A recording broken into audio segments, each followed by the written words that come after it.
of another.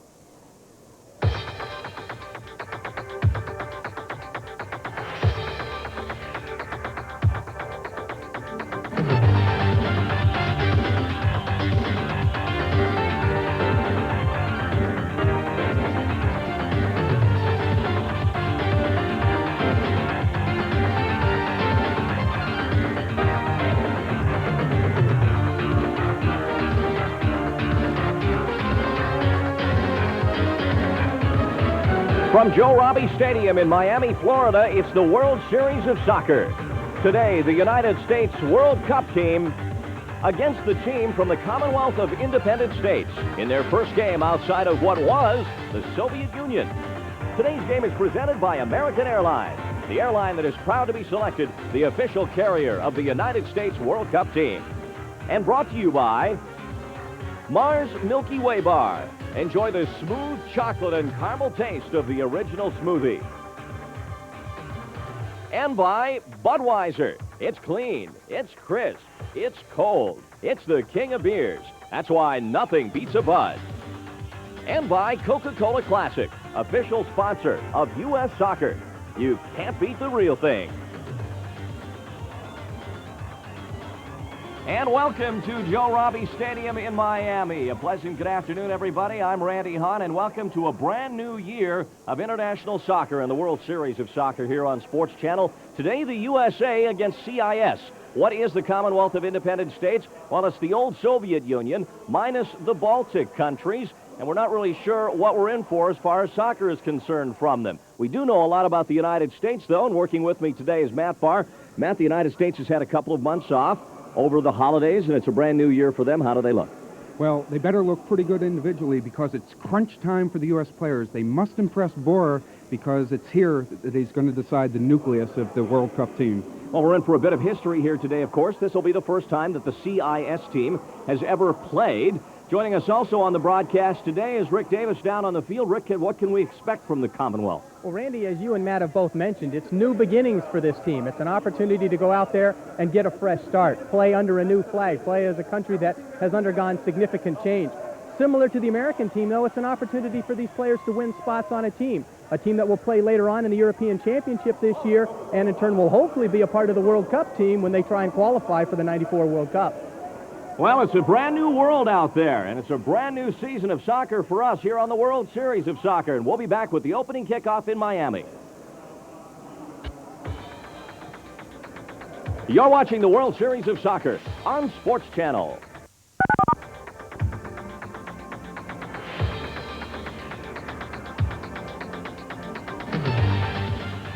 Welcome back to Miami. This is the time of the year when league play is going on in soccer around the world. So a lot of the top players that were at the World Cup for the Soviets in 1990 that would be on this CIS team today are with their teams overseas. That's the case for some of the American players as well. But the CIS lineup does have some veteran players, beginning in the back with their goalkeeper, number 1, Dmitry Karin. He was the backstopper in their 1988 Olympic gold medal victory in Seoul, Korea. Number 4, Sveba, one to watch for as well. He was at the World Cup in Italy 2 years ago. And watch for number 7, Chernyshev. They call him one of the fastest players in all of the CIS. For the United States, a lineup that is somewhat familiar. A couple of changes. Hugo Perez still recovering from surgery. His spot in the midfield taken by number 2, John Mahalik. And Bruce Murray out of this game due to a red card. His spot up front taken by number 6, Jorge Acosta. So the United States, coming off their best year in recent memory, get their first game of 1992 against the CIS. And we'll have the kickoff right after this.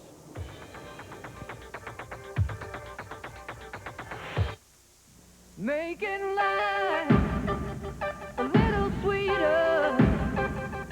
Making life a little sweeter. More.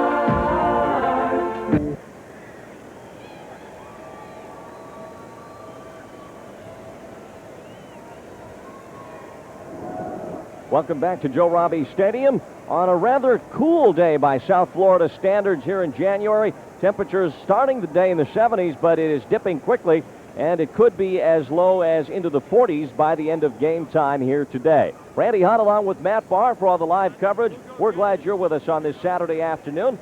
That's one of the the new mascot for the United States World Cup '94. He hasn't got a name yet. They're about to launch a national contest to name the official mascot that will be part of all the massive merchandising that goes along with the World Cup effort in just 2 years from now. This is the first game for the United States since they tied Costa Rica 1-1 back on November 24th at Texas Stadium in Dallas. They've had a good couple of months off and a good training camp here in South Florida as well. The familiar exchange of gifts at midfield as we're set to get underway here on this tremendous soccer field. This, of course, was built primarily to house the Miami Dolphins, but it is regarded as one of the top soccer stadiums in all of the world. In recent polls conducted by soccer magazines internationally, Joe Robbie Stadium was rated as the highest rated soccer field in the United States, and again, one of the top around the globe. Here's one of the top goalkeepers around, Tony Meola, who will get the start again for the United States today. Tony last year played in 23 games, had a one-loss record of 10-7. If you work it out, his goals against average was 0.86, so that's under an average of 1 goal a game for Tony Meola. Fine season for him as everyone now is just a step closer to the World Cup in '94. We're just less than 2 years away, or 2 years and a little bit away. There's the goalkeeper for the Soviet Union who we spoke of, Dmitry Karin, and some official presentations going on at midfield as well. And we are going to have to get used to calling them the Commonwealth because it's so familiar to call them the Soviets or the Russians, and it's going to be a breaking of habits for all of us, I think. There's Aldo Buff Danelli, former Colombian national team coach and coach at BU as well. Columbia University, I should say, and BU coach. Kicking out the ball here in Miami to start this game. And we're about to get underway. The United States will defend the goal to our left to start. They're in the blue uniforms, navy shorts and socks and white trim, and the CIS in an unfamiliar looking uniform, Matt Barr. We're used to seeing them in all red or white and red, and it's a combination of both. Well, the Commonwealth team is going to be representing basically what used to be the Soviet Union. They'll play the same style of play, and it's a fast transition game, so watch for that.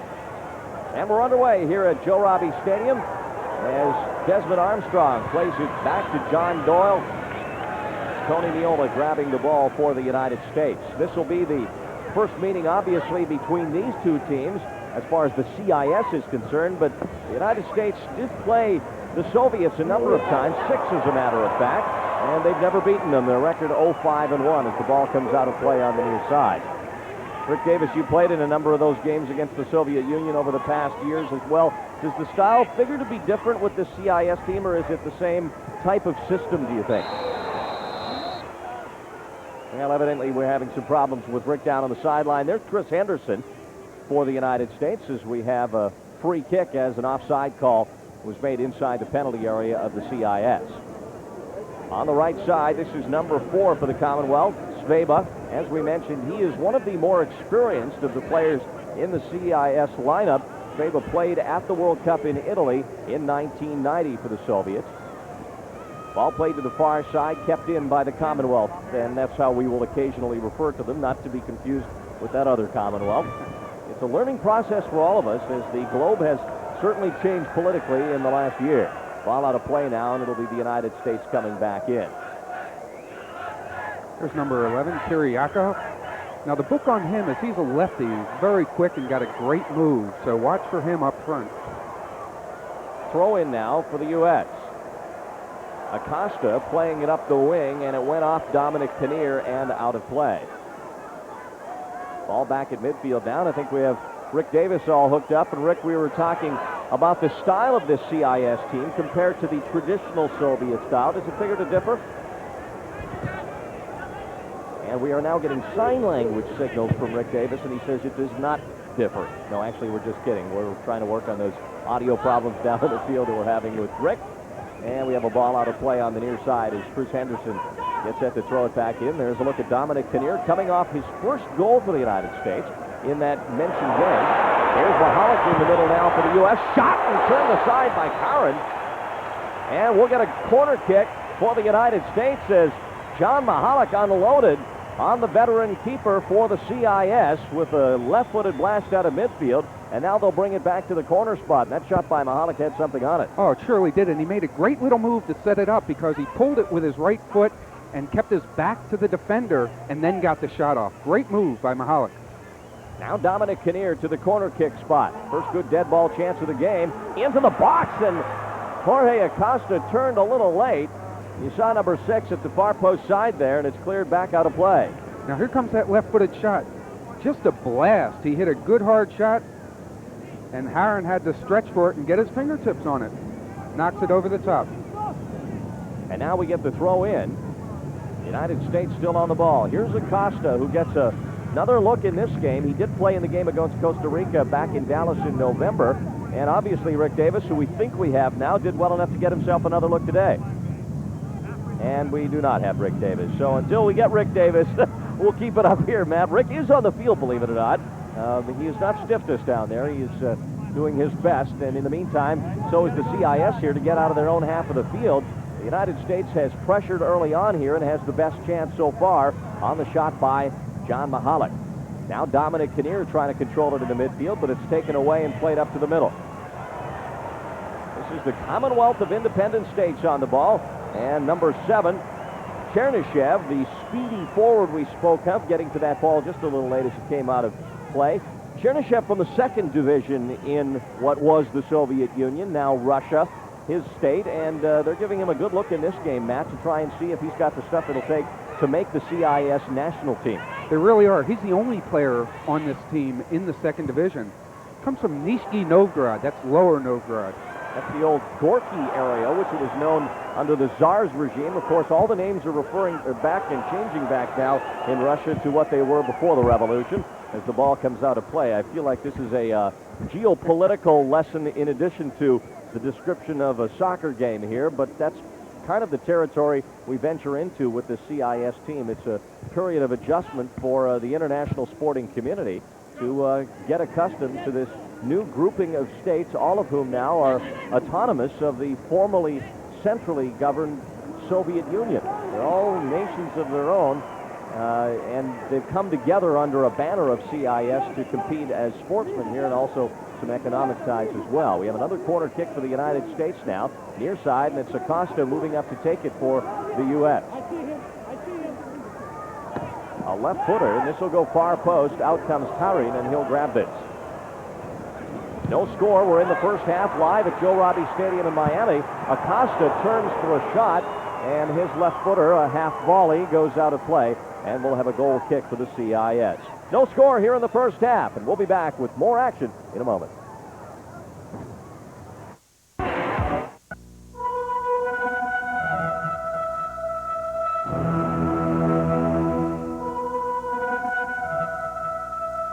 Stadium. I'm Randy Hahn along with Matt Barr and Rick Davis. We're glad you're along. It's the USA in the blue against the Commonwealth of Independent States in their first ever game. Chance from the left side. Lestoff with a move in the box. His right footer is blocked by Dominic Kinnear out of play for a throw in. And I think Rick Davis is back from the bratwurst stand here at Joe Robbie Stadium. Rick, thanks for joining us. We've got our problems worked out. Thoughts on the game so far up to this point? The United States seemingly have dominated. Well, Randy, I think they have. I think that certainly it's a good start for them because anytime you get into a game early on, you want to do well. There we see a little bit of a poor defensive play and playing the ball forward by the CIS team. But the United States team is still trying to establish that tempo, get the game established in a flow that's similar or conducive to the style of play that they have. And if they can manage to keep that going throughout the game, it'll certainly end up being a more positive end than what would be otherwise. We played 7 minutes in the first half here at Joe Robbie Stadium. This is number 4, Sveba, the veteran defender. Interesting note about the defense for the CIS team. 3 of them play on the same club team, at least 3 of the back 4 defenders back in their respective countries. So it is an experienced group back there. While this is a young CIS team, the lineup averaging in age of 23 and a half years old. Here's Eric Winalda, wins the ball in midfield, but loses it as Lestoff, number 5, knocks it away, and he'll get it now for the CIS.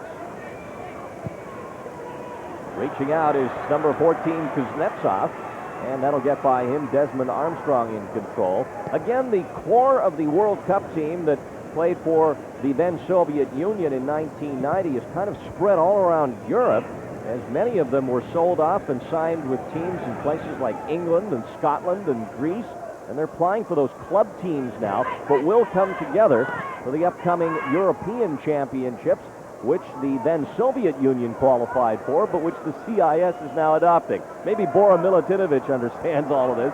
I think I've got it down, but it's very convoluted at times for everyone to understand.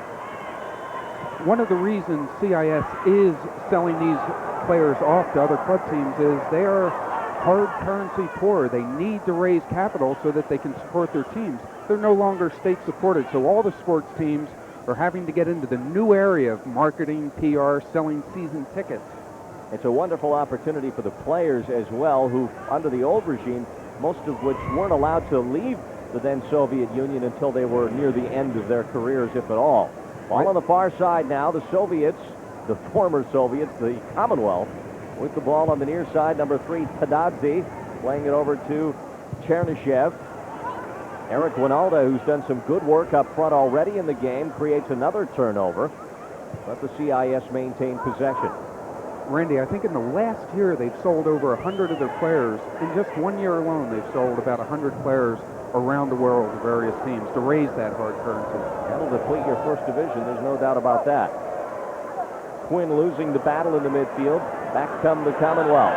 Piatnitsky tried to send it back for Chernyshev. That went off Kinnear. Well, this last week, both teams have been working through some really vigorous workouts, and they might be still recovering from that because they're both trying to get in shape, and it doesn't seem like the Commonwealth team has their synchronicity yet.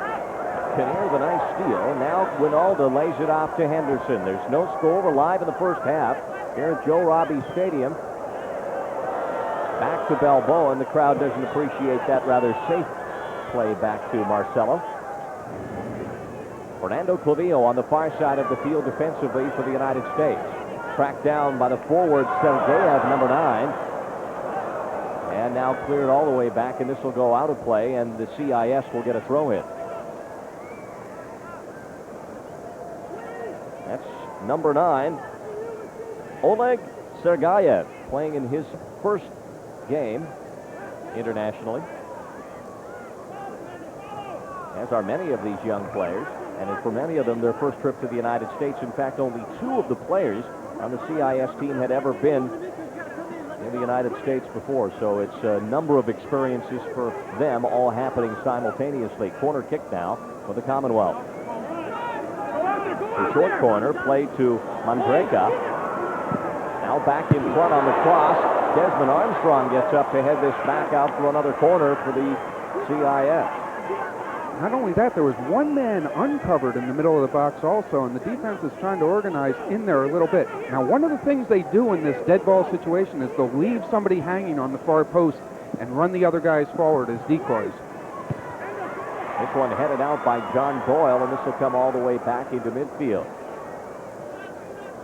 Piatnitsky pushing it up, and he looked to release it forward there, but he was cognizant of the offside as well, as we get another look at that corner kick opportunity a moment ago.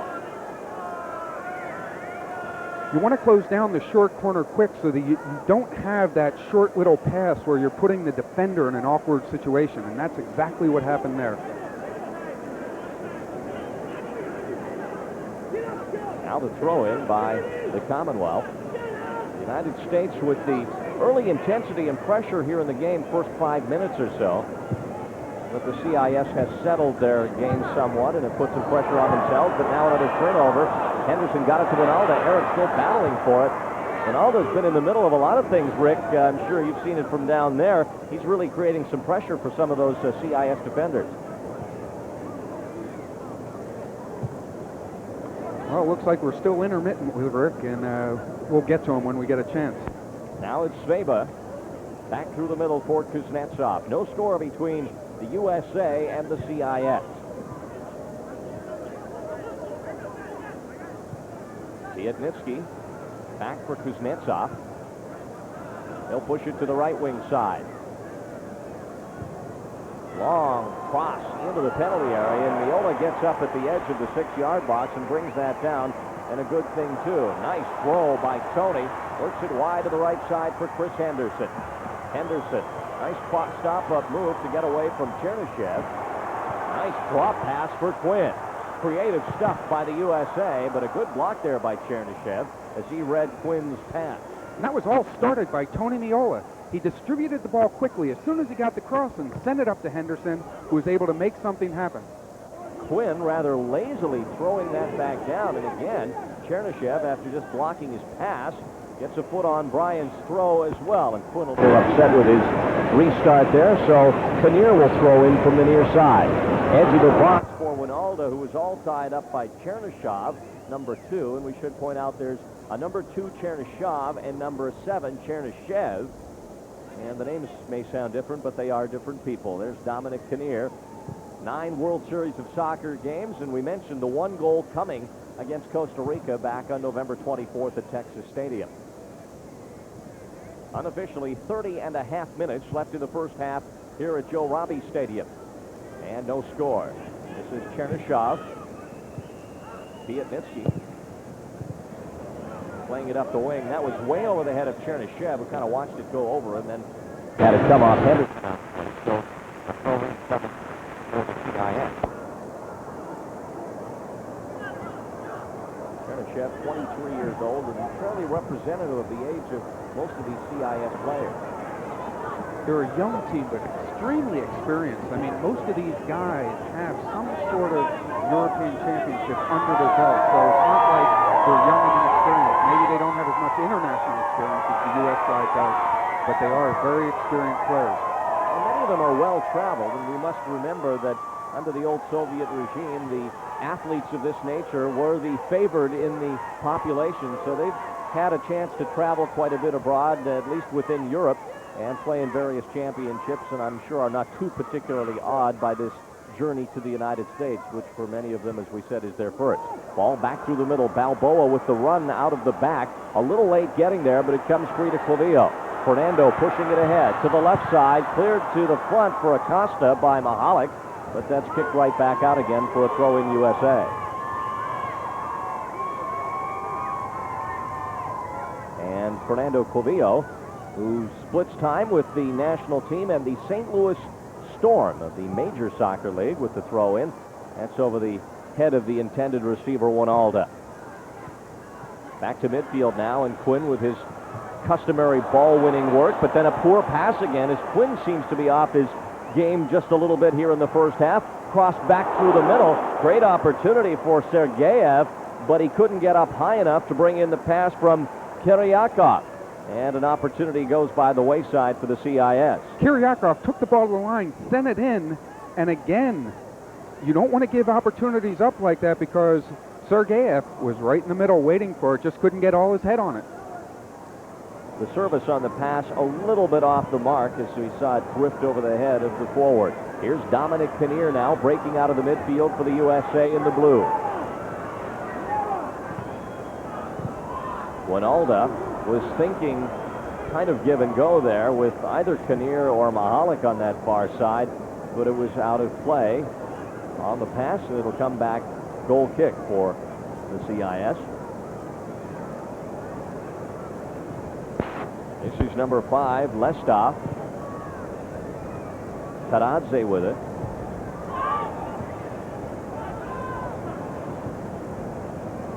Back through the middle on the give and go, Piatnitsky. And he'll play a ball into open space, quickly closed by John Doyle. And we will get the foul against the Commonwealth player there as well, as the USA will come up with the free kick. Quickly played to Kinnear. Dominic looking wide right side for Henderson. Kinnear works it up the right side for Desmond Armstrong, and that'll come out of play over the near side, and the CIS gets it right back in, right in front of you, Rick Davis. You with us? Yes, I am, Randy. All right, you're back. Yeah, actually, I thought you guys were doing the same trick to me that my wife periodically does. That is, I like to see you, but I don't like to hear you. It's actually starting to shape up a little bit here, being down close to the United States team's bench. You can feel and see the agitation level of the American team coach, Bora Milutinovic. He's not happy with the performance of the team thus far. He's wanting them to transitionally try and counter and attack more quickly, and in turn he's a little concerned about some of the passes, as that one was of being a little on the lackadaisical side. Also, some of the distribution we saw earlier by Quinn on a free kick and a throw-in, both intercepted up there by Chernyshев. Yeah, it's actually, unfortunately, a case of a number of circumstances. You've got to remember with the United States team that they're really just coming back together after being off for quite some time. The last game that they played was against Costa Rica in November. So it's been some time since they played, and you have to expect them to be a little rusty. This is Kiryakov for the CIS, plays it back to the middle. Piatnitsky turns for a shot after he initially tried to settle it for the drive, and that'll go out of play. And a goal kick for the USA. No score here in Miami. We'll be back on Sports Channel. Welcome back live to Joe Robbie Stadium in Miami. Randy Hahn along with Matt Barr and Rick Davis. No score between the USA and the Commonwealth of Independent States in their first journey outside of what used to be the Soviet Union, playing under their new banner.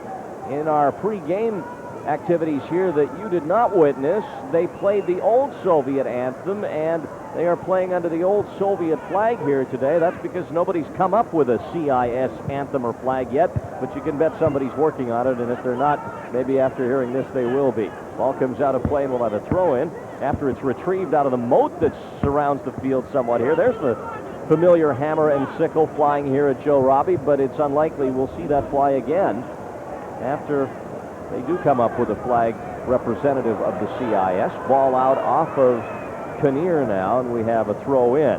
Now time for our Adidas trivia question. Who won the Adidas Golden Ball for the best player in the first FIFA Women's World Championship? I'm sorry, which U.S. president was captain of his college soccer team? That's a little mix-up there. We had conflicting questions. Which U.S. president was captain of his college soccer team? We'll have the answer for you in a moment. Back to midfield now. We have a foul and a free kick.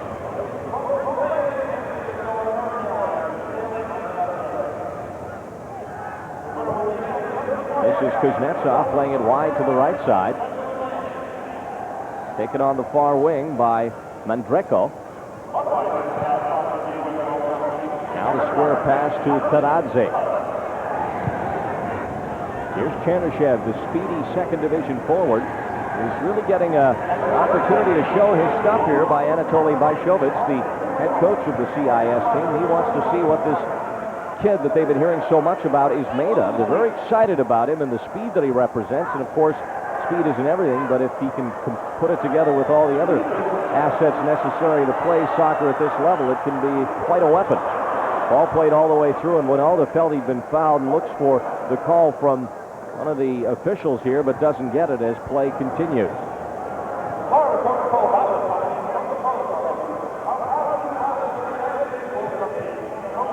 Played out to the penalty area now. A chance from the left side. Shot knocked down by Miola as Kuznetsov had to deal with a tough ball there, and a defender coming across did well to get that on target. He really did, and Miola showed why he is arguably the best reaction goalkeeper in the world, because here is a shot in tight, right there. Miola just reacts, knocks it out for a corner. They play the short corner. It comes to the edge of the box. Back to Chernyshев, and he'll play it out the far side for Sveva. And he has a shot that goes out, and will get a corner kick now here, it seems, for the CIS. Well, here's the answer to the trivia quiz, the Adidas trivia quiz. President George Bush is the captain of the soccer team at Yale University. By the way, the other question that we started, who won the Golden Ball at the Women's World Championship as the best player? Karen Jennings of the USA. On the corner kick now, comes back into the penalty area, out again to Chernyshев. He tried to push it, but that time John Doyle, using a little speed of his own, cut in front. Henderson after it, but it is tackled out of play by Piatnitsky. No score here in the first half. Good crowd on hand here at Joe Robbie Stadium in Miami as they start the wave. This almost certainly figures to be a site for the World Cup in 1994. It potentially could be the site of the final, considering the size and the configuration here, which is so wonderful for soccer. A foul now called up against Armstrong on the near side, and we'll get the free kick as Kiryakov sets up.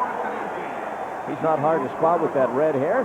There's some of the gathered here in South Florida, enjoying the international soccer as we hope you are this afternoon here on Sports Channel. Kiriak off the bending cross, and a nice idea too as Mandraka came running off the front of the 18-yard box as that was bent toward net. Viola now talking to Balboa and his defense as the wave goes around JRS.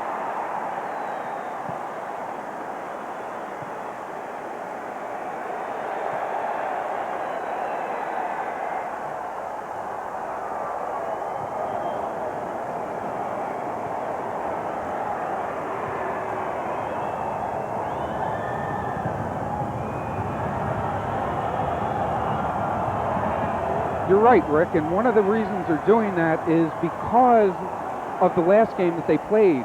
The Commonwealth team tried to loop that ball in behind the defense, and they did that so well that the U.S. had to come up with a way to defense that, and they're trying the offside trap. CIS with possession in the white. Ball flicked to the right edge. Turn around. Nice play by Sergeyev to get control of that, but Covillo, an equally sound job of defensing it, and now we have the ball out on the far side, and it's going to be the CIS on the throw in as Fernando Covillo had his hands full with number 9, Oleg Sergeyev. There's Sergeyev there.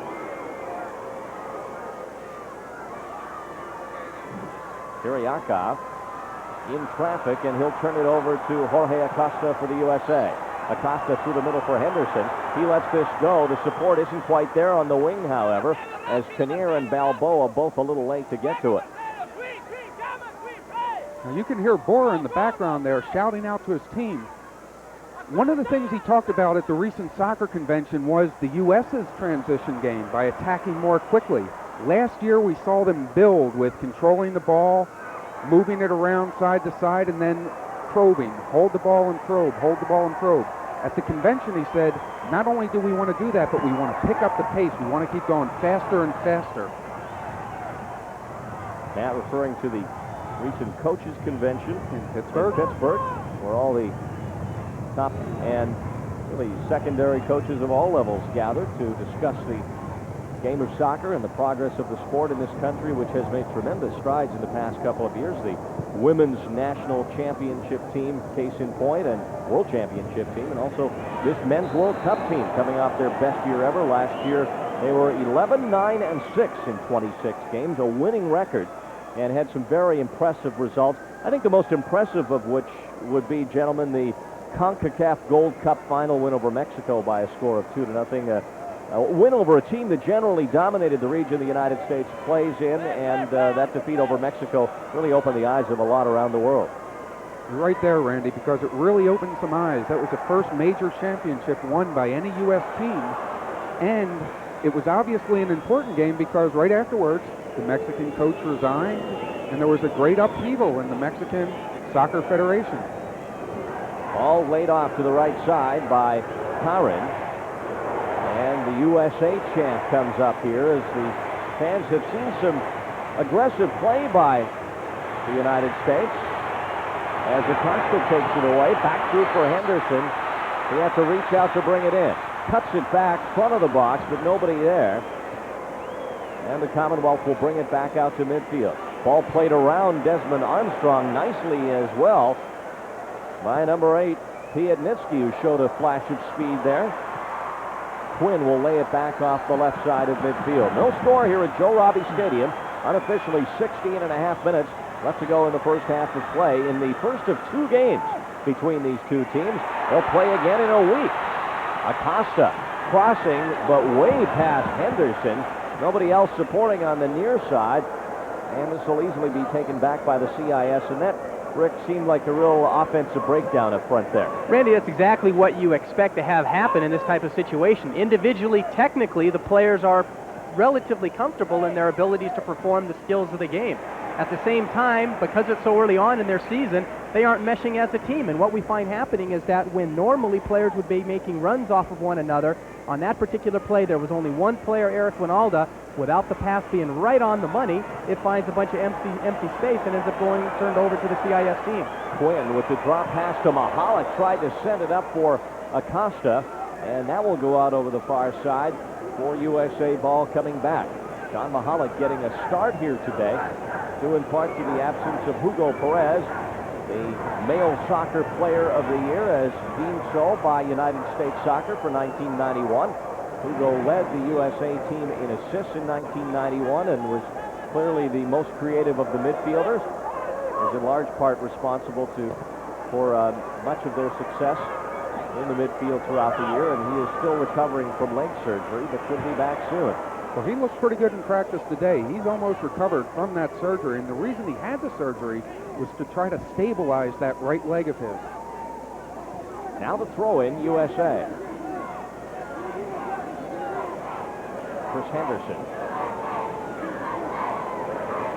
looks in the box for Quinn, but threw it way over his head. And the timing continues to be off just a little bit by everyone here. Povillo digs in for a block, comes out, and stepping over is Sergeyev, and he'll drop it and leave it for a teammate. Looks like Chernyshev coming over to take it. Randy, on the athletic field, the two countries as a whole, that's referring back to what the CIS was before, the Soviet Union and American teams. Not a lot of love's lost there. They're two teams that compete very hard. You look at that tackle in a game here which has been dubbed a friendly. Fernando taking no prisoners there. That was a crunching tackle, and I think that's a lot of the tone that this game's going to take on later on. And also next week, game 2 of this two-game series, if you will, within the World Series of Soccer, will be next Sunday at the Silverdome in Pontiac, Michigan. And we'll have that here on Sports Channel as well, live at 2 o'clock Eastern. Check your local listings. We have a ball out of play, and we're going to take a break here with 14 minutes left to go in the first half. No score in Miami.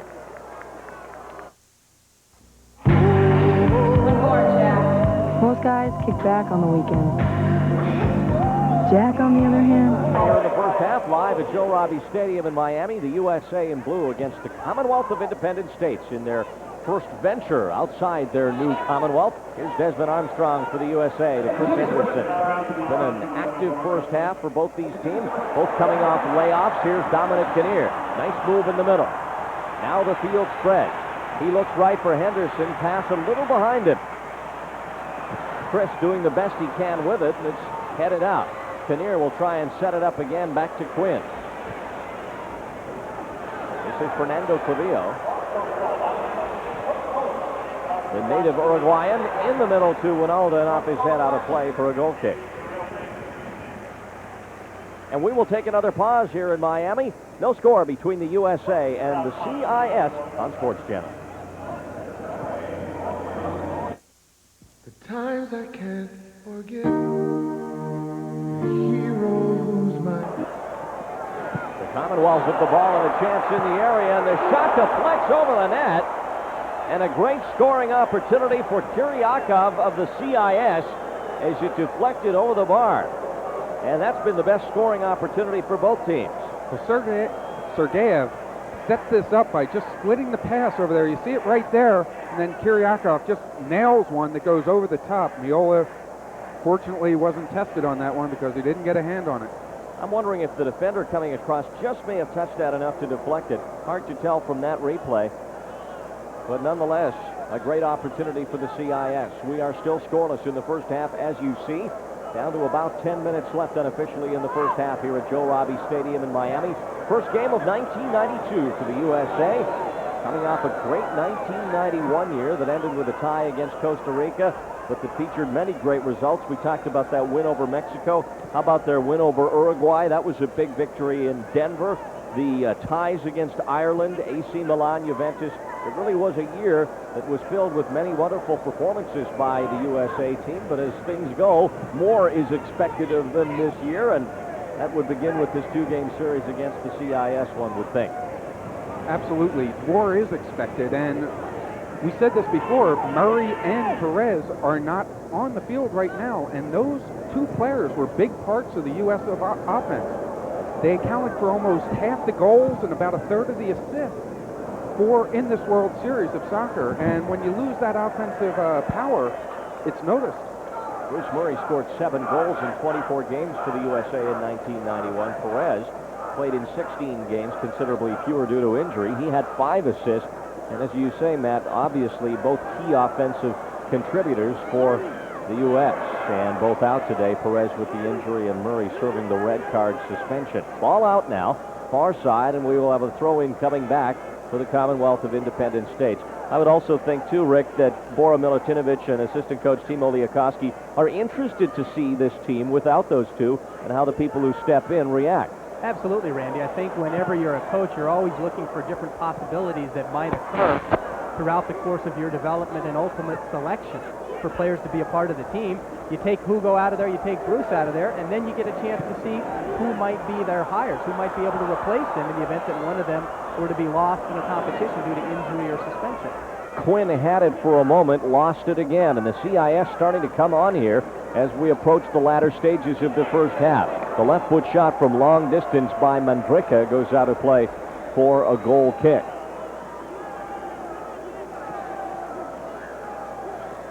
Now this is the result of passing the ball around maybe about 6-7 times, 6-7 connections on passes right at the top of the box.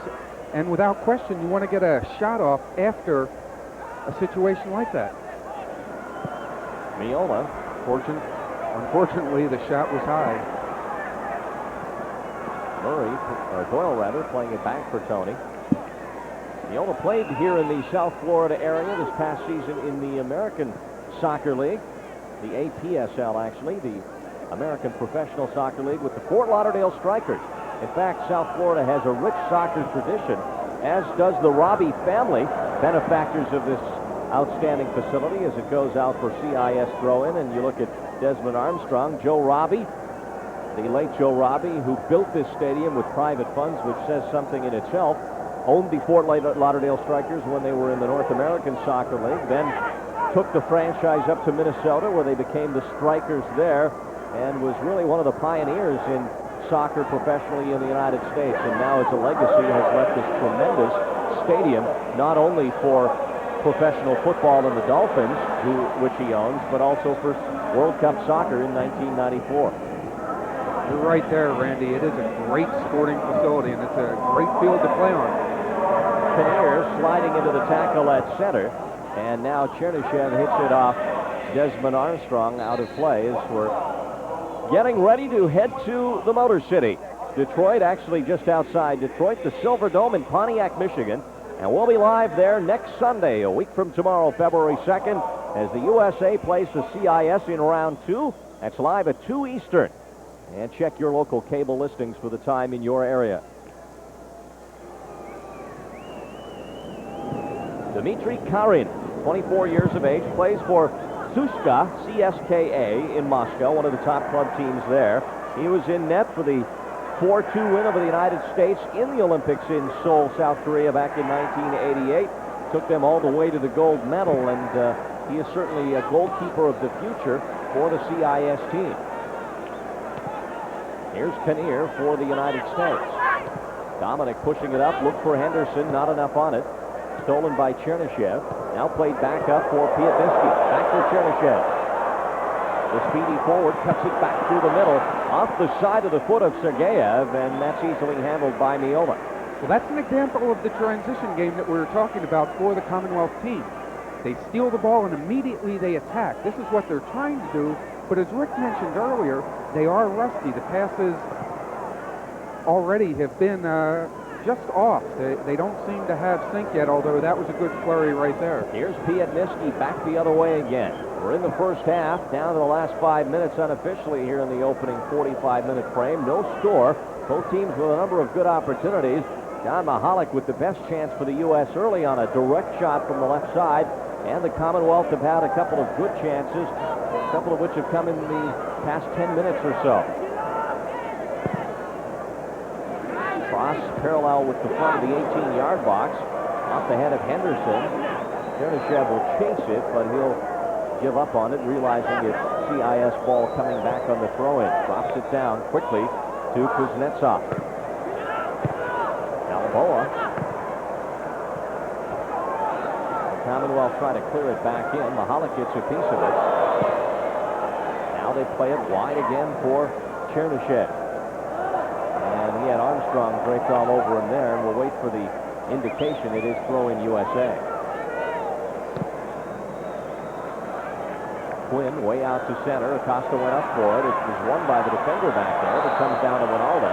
Eric is tripped up. He probably would have appreciated, Rick, the advantage there rather than the whistle. Oh, absolutely. He wanted to keep going there. As it was, the referee blew the ball dead fairly quickly thereafter, but as a player, that can be a little bit frustrating. You got a little bit of time and space in front of you, and your instincts say go. But a good free kick opportunity nonetheless. It comes from about 35 yards out, so the USA will set up near the front of the 18-yard box as Acosta steps into this one. Knocked out by Kuznetsov. A race to the far side. Mahalik is there. Paneer will knock it back toward his own end. Here's Desmond Armstrong. Taken nicely by Henderson. Henderson showing for a moment some good one-on-one skills, and then the ball deflected away by Chernyshев. Henderson's the only player on the field doing double duty right now. He plays for both the Olympic team and the national team. He just returned from Brazil, where the Olympic team was defeated 3-0 by the Brazilian team. USA preparing for the Summer Olympic Games in Seoul, South Korea, or Barcelona rather. Got Korea on the mind from '88. They have not officially qualified yet, but are in the final process of doing so. That's we right. hope.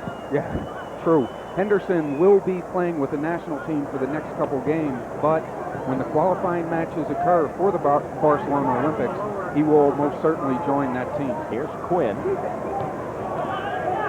Back to Armstrong. They work it right to left now to Balboa at center. Back to Quinn on the right side. Finds Winalda at the edge of the box. And this will go off Karadze out for a corner kick USA. And the clock has run down to 0 here at Joe Robbie, meaning we're under 2 minutes unofficially in the first half. Nobody hurrying to get that ball over to Jorge Acosta. I think the 2 shouts from the bench hurried them up. Now Acosta sets it down on the corner spot. Good opportunity late in the first half here for the U.S. Into the box, knocked down by Karen, and he'll smother the rebound. Covilla was there, but Karen was able to hold it. And he wants everybody upfield. Get out of here. Out of my way. There's Fernando. As we mentioned, is one of the players doing double duty indoors and outdoors in the major soccer league. Another one of those is Jeff Agus, who was scheduled to be here for the USA, but had a commitment with his indoor team, the Dallas Sidekicks, and was unable to be here. Some of these players are on permanent contracts with the United States team. Others are under contract to indoor teams and are loaned to the national team. And it's really up to the club they're under contract to as to whether or not they are loaned. And in this case, Agus was not made available. It's a little bit of a political hot potato at times, especially when coaches want players. And in this case, I'm sure Bora Milutinovic would like to have the full complement available, but the reality of it is that it's important for players such as Agus to also have another place to play. Randy, to expand on the thought a little bit, the problem is that the indoor season runs during the winter, which is typically a good time for the United States national team to stage exhibitions with the inactivity of other countries as a part of their regular season. So what happens is that they want all the players, Bora wants all the players he can get. Indoor teams are right in the thick of their season, and it's I'm sure if I were coaching, I wouldn't want to be letting my best players go when I had games coming up and I needed them to play. Chernyshев, a nice run to the edge of the boxes. We're late in the first half here, awaiting the whistle from the referee at any moment. Pushed forward again by the CIS. Piatnitsky after it, and this will be called a handball against Paneer, who tries some delaying tactics there as the Commonwealth would like to get off a quick free kick here before time runs out. Now they get the assurance from the referee that the required 10 yards will be given. Our referee is Raul Dominguez. He is from here in Fort Lauderdale. And he's moving everyone right to the front of the 18-yard box. You can get a good look from up high behind the USA net. Now here's the free kick. Piatnitsky, and he'll push this one off the right foot way wide and out of play for a goal kick USA. Randy, I hadn't seen that type of a tactic on a free kick in a long time. Typically, the defensive team sets up a wall to keep the goalkeeper from having to cover the entire goal. Here, the CIS players form a little mini wall on their own to screen what potentially would have been the only angle Tony Meola would have had to see the ball. As it was, the shot wasn't on the target anyway, but a little bit of a unique tactic there. Meola now on the goal kick. And there's the whistle, and we are at the end of the first half here at Joe Robbie Stadium in Miami. A half that goes by without a goal scored. A number of opportunities for both teams. So at the end of 45 minutes, it's the United States nothing and the Commonwealth of Independent States nothing in their first ever game. You're watching the World Series of Soccer on Sports Channel. Larry Bird was born to be a champion. Commonwealth of Independent States in a scoreless tie. Today's game is presented by American Airlines, the airline that is proud to be selected the official carrier of the United States World Cup team. American Airlines, something special in the air. Also brought to you by Adidas Equipment, the best of Adidas. Everything that is essential and nothing that is not. And by Sprint. Sprint has a better way for all your telecommunication needs. Randy Hahn and Matt Barr back live with you up in the booth here at Joe Robbie. And Matt, somewhat as we expected, first half that lacked a little bit of rhythm. It certainly did. The heart was there, the physical conditioning was there, but the passes were off. They were rusty, and it showed. They just weren't making crisp passes, and they were putting up a lot of bad passes that put their defense in trouble. Well, when we come back, we're going to see a team with a lot of rhythm. We're going to look back and reflect on the amazing Women's World Championship by the United States this past November in China. Back in Miami with that in a moment.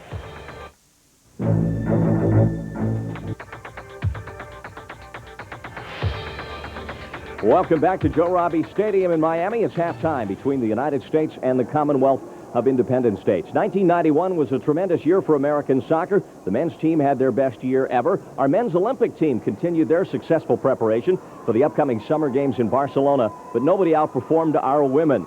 The United States won the first ever FIFA World Women's Championship of Soccer in China. This past Thursday, they were officially recognized for that accomplishment at none other than the White House. President Bush welcoming the Women's World Championship winning team. April Heinrichs playing a little head tennis with President Bush. It truly was a finale to a great performance by our women, who are #1 in the world. Let's reflect back on their tremendous accomplishments in China.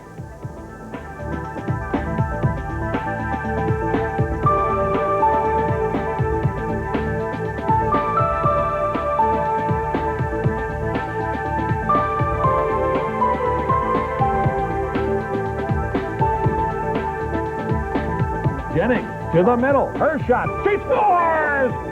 Karen Jennings! Here's April Heinrich. One-on-one, going left side of the shot. She scores! Stahl avoids one tackle attempt. Her shot. She scores! She scores! Hamilton crosses in front, fisted out of there by Hawk. Rebound, Stahl, she scores! The goal! Michelle Akers-Stahl! 5 goals on the evening. Unbelievable. Here's a chance for Karen Jennings. Jennings with the loose ball in the penalty area. In on goal, she scores! Mia working right along the sideline, gets it to Karen Jennings. Here's Jennings, she has Akers-Stahl with it. Karen shot, and goal!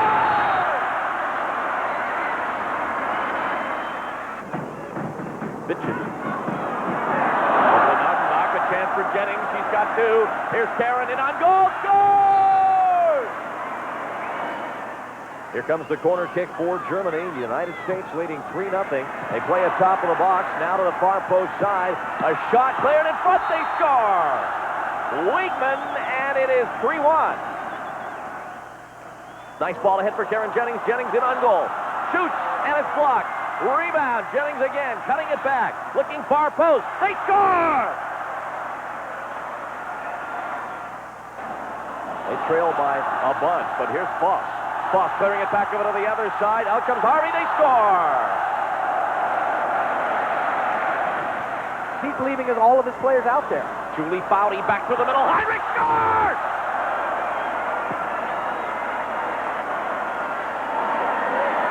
Our ambition was to get here. Our ambition actually isn't finished yet. Our ambition is to win this thing. So, frankly, we'll be disappointed if we don't come out the winner. So, yes, we're happy to be here, but being here is not enough. We've got an aggressive group of personalities, and they're going to go after it. Shannon Higgins looking for Akerstall in the box. He gets up and scores!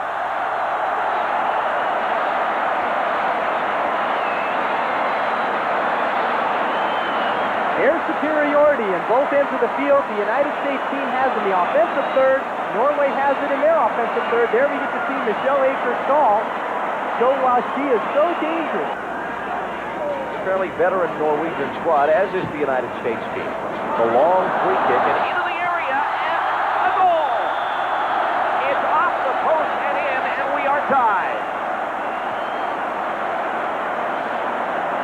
Here we get to see the free kick simply launched high in the air. Plenty of time for players defensively as well as the goalkeeper to come out and get it.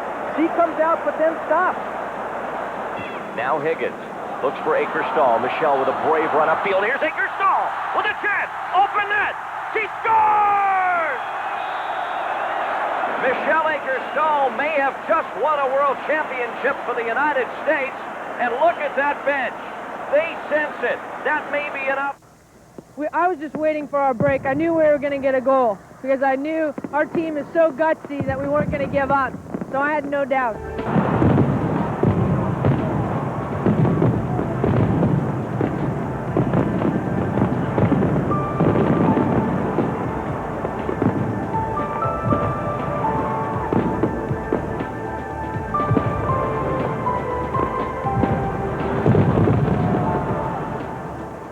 We offer our congratulations to the American women. What they single-handedly did for credibility of American soccer internationally can't be easily measured. We'll have highlights of the first half of this game when we come back.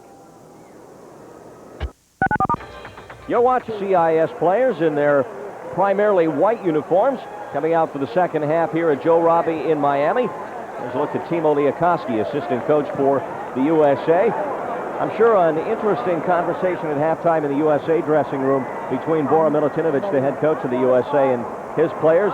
Rick Davis with us as well tonight, working down on the field. Rick, what kind of things do you think Bora and the coaching staff were talking about with the players at the half? Well, Randy, if his mannerisms say much about what it was he was going to say to the players, he left the field a couple of minutes before the game actually finished at halftime. I think he's a little bit disappointed in the way that they're playing, in the context that they're playing with a lot of enthusiasm, a lot of energy, certainly a lot of individual work, as Matt mentioned before, but not enough as a team, not enough linking one another and making good, solid, quick transitional plays. There's a look at our referee again, and he is Raul Dominguez from Fort Lauderdale.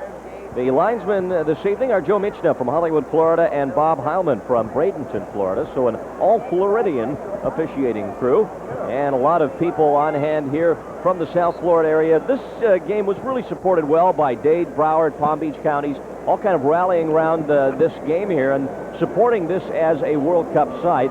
And I think, gentlemen, you'll both agree with me that this would be a wonderful World Cup venue, and quite possibly it would be in line for, if not the final, a semifinal game. You're right there, Randy. This is a wonderful place to play. It's such a big field and a good atmosphere because there's really not a bad seat in the house. And there's, we're only guessing, approximately between 20 and 25,000 on hand here tonight. They had talked going into the game about a free sale of over 20,000 tickets for this game here. And we are underway now with the second half as the United States in the blue defends the goal to our right and attacks right to left. But right now it's the Commonwealth of Independent States on the ball. Number 6 on this side, Mandreka, playing it over to Sveba. Taken in the air by Henderson and knocked back down to the middle for John Doyle. Here's Fernando Clavillo to center. And he'll play it up for Mahalik. Acosta also in the vicinity, but taken away by Tadadze. Mandreka back through the middle, crossed by Lestov over to the far side. This is Chernyshev. They'll quickly play it up for number 15, Lediakov. And that'll roll out. And we'll wait for an indication, and it will be goal kick for Tony Meola as it touched the CIS player last.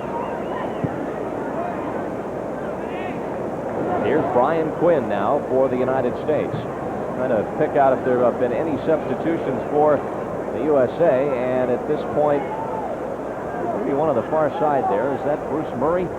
No, Randy, actually Bruce Savage. Or Bruce Savage, I should say. You got your Bruces right, Yeah. but Savage is the one that came in. He was actually warming up right at the end of the first half. Bora, being the proverbial teacher, was talking to him, obviously with the intent of bringing him into the game, and he in fact did that at halftime. So Savage comes into the lineup for Desmond Armstrong, and that appears to be the only change that Milutinovic has made coming into the second half. Now it's Brian Quinn with the ball for the USA. Bruce Murray is out of the game if you joined us late. He was red carded in the USA's last game prior to this back in November, and under rules, a red card, in addition to an immediate ejection, also results in a one-game suspension, and Murray is serving that tonight. The Commonwealth has also made a substitution. You mentioned it already, Randy, and Lediakov. He's come in to try to shore up the midfield and maybe make something happen, because certainly both teams have been frustrated by not having their passes on target. Here's Savage winning a ball, gets it back now from Henderson. Bruce Savage, and you talk about a homecoming from nearby Hollywood, Florida, crossing it into the box. He looked for Winalda. It's rejected back out again for a throw-in. There's Bruce, a veteran of the indoor wars in Baltimore. Many of our viewers from that area of Maryland and the D.C. area will know Bruce from his play with the Blast, now a key member of the defense for the national team. This is Lediakov, who was active for the CIS in the first half of play. Pushed ahead. This is Sergeyev. Short ball played back as the United States has everyone but Winalda back defensively behind the ball. This is Saeba. Saeba from the World Cup team in Italy, and a nice turn, and then a blast that hit Marcello Balboa flush in the side of the head. He's all right as Kinnear tries to win the ball, loses it again. And John Doyle using his size there to fend off the attacking player. Brian Quinn hesitating with it. It's taken away. We're seeing a little more of a high-pressure game now from the Commonwealth players. And there's a hard tackle by Clavio, sending Piatnitsky down to the field. And we'll have a free kick or a checked out, a throw-in now for the CIS.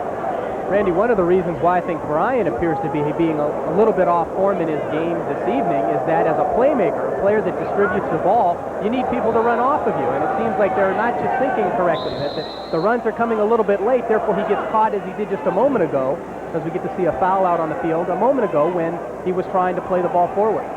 Clavio fouling Mendreka. And now they'll bring this free kick back to about the 30-yard out spot.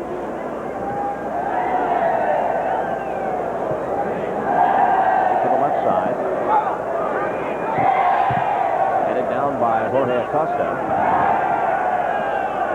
Over to the left wing side now. And cross back over for Saeba. Swing with it again, this time playing the safe ball out to Bruce Savage. Savage ahead to Winalda.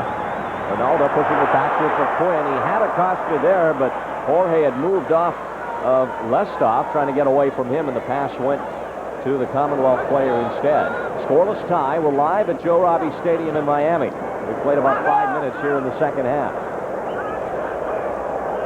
After the last one here, this is Lediakov, and a shot handled by Tony Meola.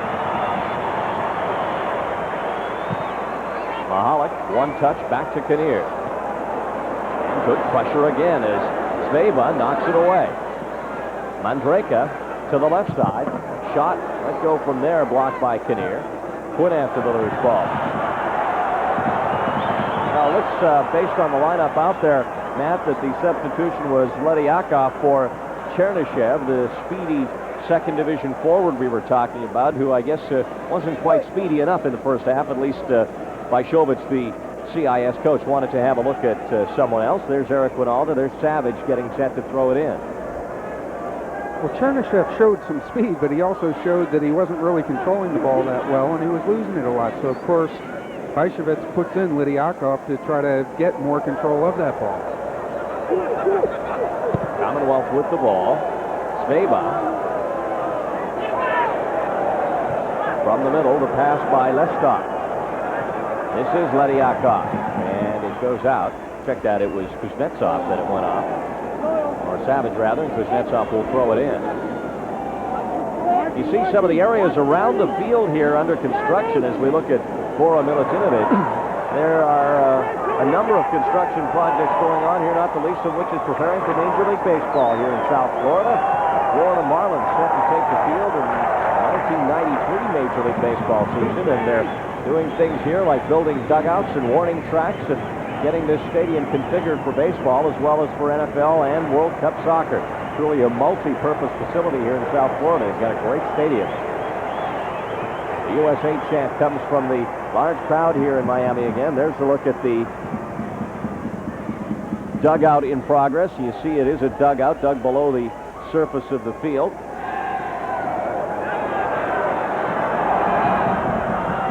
Now comes back to the United States in midfield.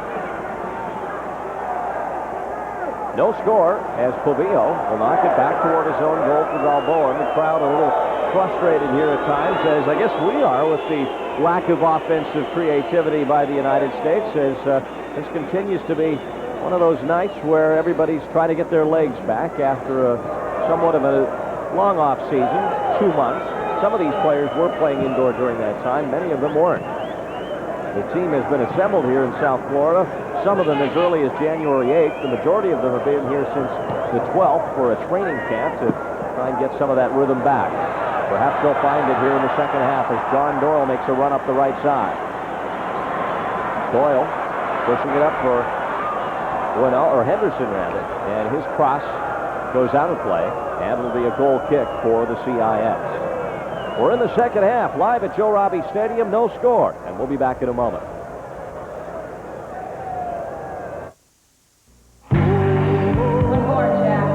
Most guys kick. And made the great save. Now an offside flag comes up as the CIS penetrates down at the other end.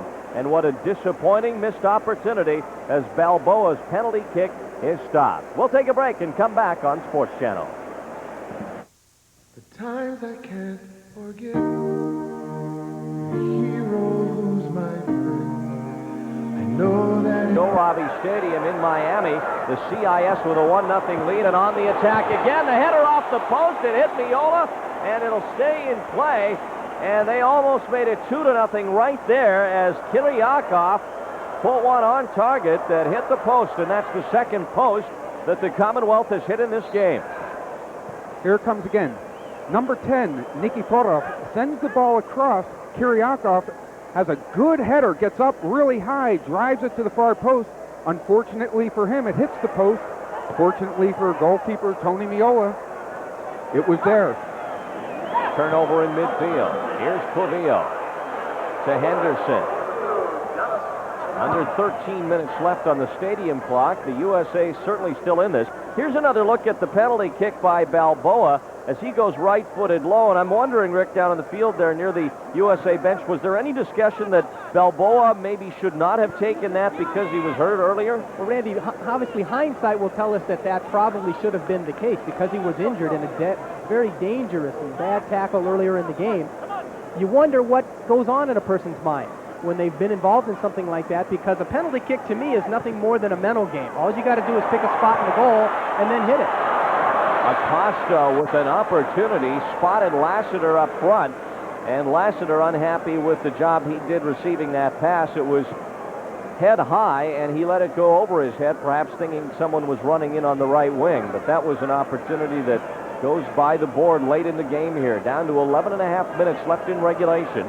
The Commonwealth of Independent States, formerly the Soviets, playing in their first game abroad, leading 1-0.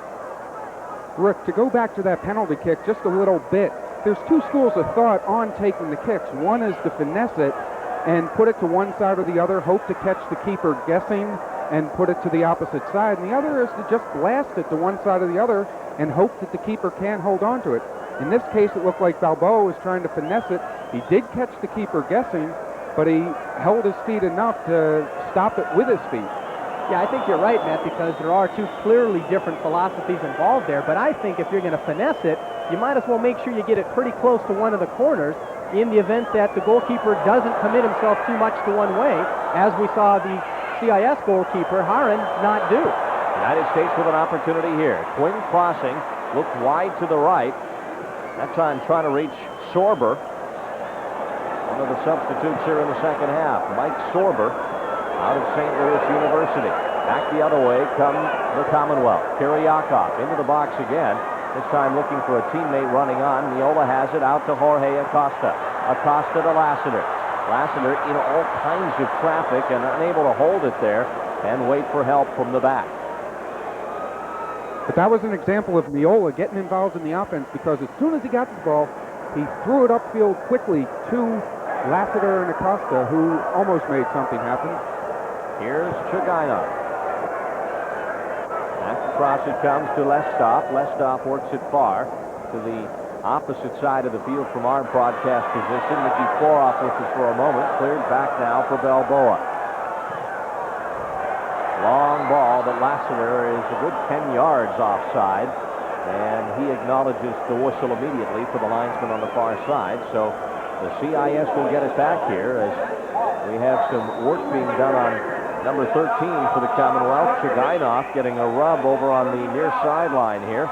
There you see Chachabin Hadadzi, that is. Yeah, Randy, actually it is Hadadzi. It's a fatigue injury. He came over. It looks like he's either having cramp problems or potentially a muscle pull, which in his case would be devastating at this point, because a cramp you can play your way through. A muscle pull, there's nothing you can do. Rick, I know this is just a minor breach of the rules, but doesn't Hadadzi have to ask permission to get back in the game simply because he came off the field to be treated? It's a significant breach of the rules, because once you leave the field of play, you are not allowed to re-enter the field until the referee signals you on. Well, he came over to the sideline, got treatment off of the field, and then just simply walked back out there when he wanted to. Nobody on the U.S. bench seems to be particularly upset about it. Not that it would make any difference if they were at this point. Ball back in the U.S. half of the field now, or in the CIS half of the field. And the U.S. trying to find a way to equalize here as we're under 10 minutes left in regulation. 1-0 on the goal by Sveba that deflected off John Doyle earlier in the second half. There's Chagainov. Gets the return pass, or almost did, but Clovillo intercepts. He turns it right back over. Chagainov off his head. Kinnear with it for a moment, and the CIS doing a good job in midfield here, battling and winning balls, and more importantly, killing a lot of clock. Sorber trying to track it down, so far unsuccessfully. Lediakov, some skillful moves as he turns a couple of American midfielders around. Now gets it back on a nice pass. Here's Lediakov working his way down the left side, and a body check of some significance thrown there by John Doyle. That's a clash of titans. You've got two guys that stand about 6'3" each. Mad people like you and I get stuck in between those guys when they collide, and we get hurt. Absolutely. Lediakov, maybe Doyle cracked him a little bit, because Lediakov almost looked like he was playing with the U.S. defender. A little bit. Savage back there controlling for the United States. We'd like to remind you that this copyrighted telecast is presented by the authority of Soccer USA Partners and is intended solely for the private, non-commercial use of our audience. Any reproduction, publication, retransmission, or other use of the pictures, descriptions, and accounts of the game without the express written consent of Soccer USA Partners is prohibited. I don't know that one off by heart. Here's the throw-in for the CIS now as we're down under 7 minutes. Doyle up to knock it out. The shot from outside the area deflects once more, and Miola had visions of the last one that went in. We pause with a goal kick coming up. It's 1-0 CIS.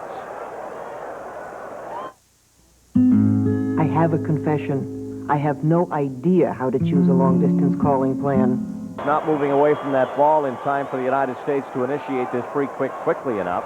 So now he's been booked, and we get the free kick for the USA. Try to equalize here as we're down under 5 minutes. Kinnear into the box, off the head of Clavillo, right at the top of the bar, and pushed over. And some behind the CIS goal thought that had gone in, and it had a chance. Well, Lassiter, even though he didn't get a head on the ball, made Karen really stretch to knock it over the net. He couldn't hold on to it, and he just challenged. Just that challenge alone got the corner kick. There's another corner, and up in the air went Doyle. It was knocked away. Quinn on the rebound, and that's way too high. Well, here it comes again. Clavillo gets the head on it. Now watch Lassiter challenge the keeper and force him to knock it over the net. Some cool play by Karen, the CIS keeper, as Clavillo hit that ball so high with his head right there, and it just took a looping arc, and I thought it was going to go over, and it was very close to going in. Karen perfectly measuring that push of the ball over the crossbar. There he is, and here comes the USA again. Lassiter wide on the left side. As we're under 4 minutes, he's tripped up as the ball comes out. Spaba initiating the contact there. As you look at Lassiter from North Carolina State, looking pretty good here in the last couple of minutes in his first appearance in an American uniform.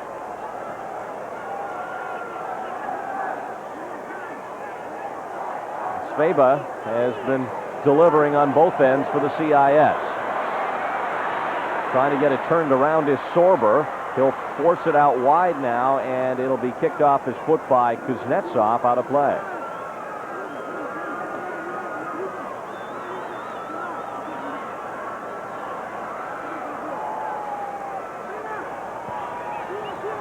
Poor throw by Kinnear, and now he kicks it back to the front of the box for Henderson.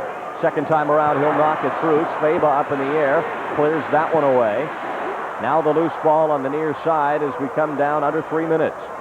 And Clavillo will let it roll out for the throw-in.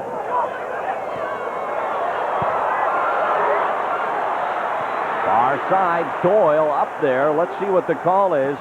Goal kick. Time now for the American Airlines Something Special in the Air play of the game, and it's the save by Dmitry Harin on Marcelo Balboa on the penalty kick here in the second half. A goal that would have tied this game, but Karin, the Olympic gold medalist for the then Soviet Union in '88, comes up with the stop. American Airlines, the official airline of the U.S. Soccer and the U.S. World Cup team, congratulates Dmitry Karin of the CIS for a play that is truly something special in the air.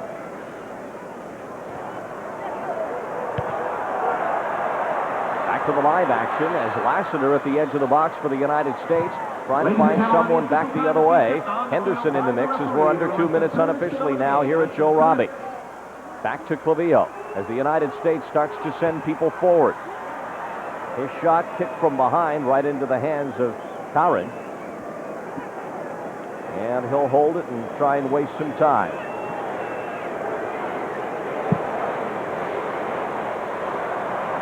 High kick by Karin. And it goes out of play far side. This will be a throw-in for the CIS. Knocks back the other way. Push to the right side. This is Sugainov. He has room, measures it. Not sure if that was a cross or a pass.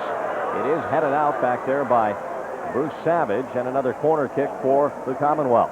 Smart move by Bruce Savage, because Kiryakov was standing right behind him waiting to unload on that ball. He was hanging all alone on the back post, and Savage knew he was there and knocks the ball out of bounds for the corner. So the corner kick now for the CIS. Curled to the middle. Miola up. Bobbling it. A whistle inside the area. And it's played back out now as the United States in a hurry to try and create something. Balboa coming back to the middle. Delaying, now looks to the right. Doyle has to wait for it. Ahead to Kinnear. Dominic turns. Pushes it wide to the right. Back to Kinnear. He couldn't handle it. And some sloppy play here by the USA in the final couple of minutes. Now Quinn, a nice ball back through the middle. And kicked out by the defender back there for the CIS. Time for our most valuable player award. Tonight's Mars Milky Way Bar World Series of Soccer MVPs are number 4 for the CIS, Arik Sveba, the defender who scored the goal on the deflection. Did a good job there, but he's been harassing USA forwards all night as well with his fine veteran defensive play for the CIS. And for the United States, forward number 6, Jorge Acosta. The United States hasn't got on the scoreboard, but I think Acosta's been pretty active. Mars Milky Way will make a charitable donation of $1,000 on behalf of these two players to youth soccer in the United States.